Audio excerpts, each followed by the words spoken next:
Okay, we are still continuing with special senses. As for the previous video, we saw the introduction of special senses, what they are by example, and the organs that are responsible. And for this very video, we are going to look at more things that I'm going to tell you. Modrix is my name.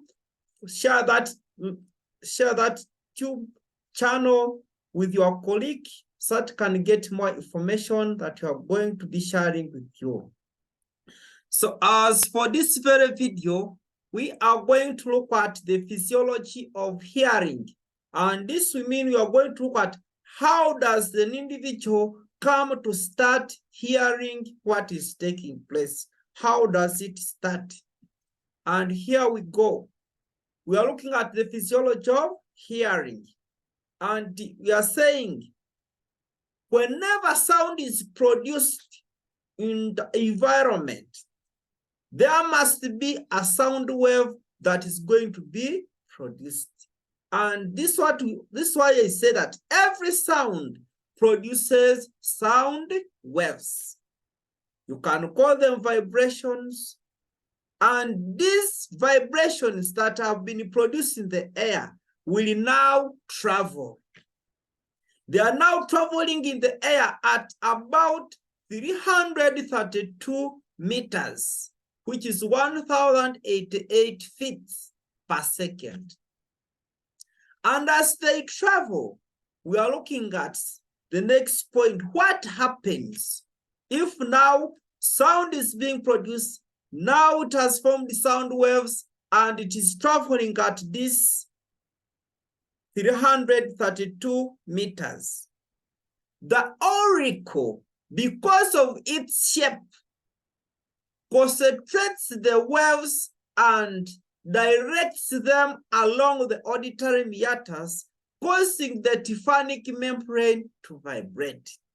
The auricle will then concentrate these waves, and it is because of its shape that it does that. And now these waves are going to be directed along the auditory meatus, and this will cause the tympanic membrane to vibrate.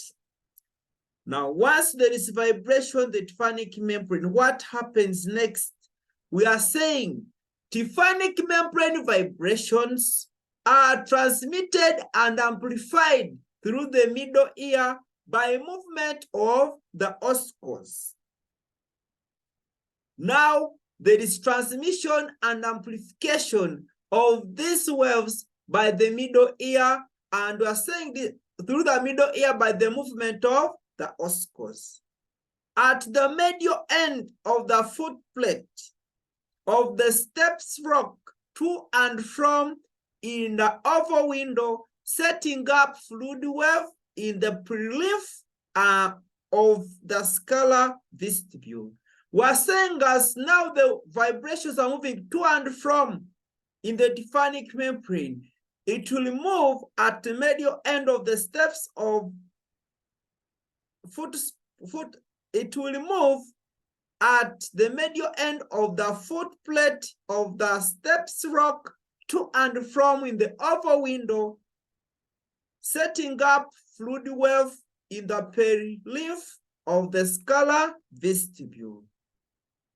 Then some of the force of these waves is transmitted along the length of the scalar vestibule and the scalar tympany.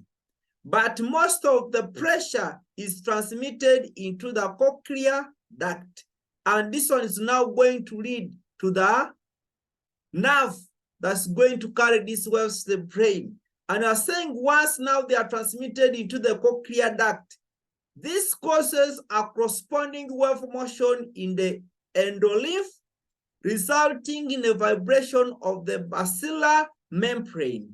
And once the basilar membrane has been stimulated and is now vibrating, there is stimulation of the auditory receptors in the hair cells of the spiral organ.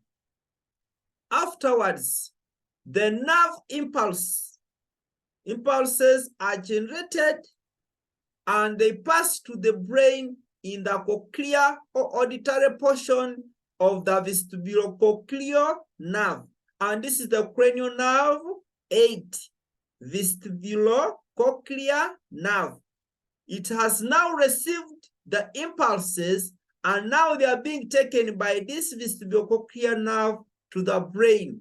And as I said earlier, that now the brain is going to compare these sound waves with already what is stored in the memory. And it will give then a feedback.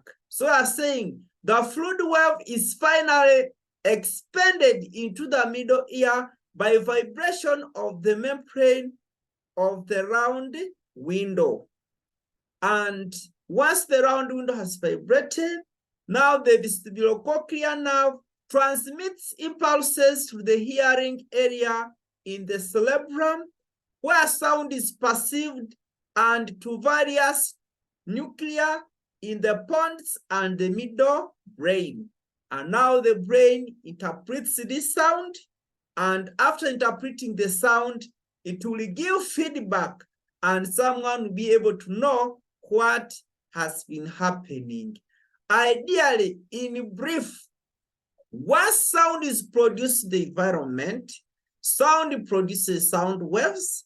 These waves are picked by the auricle because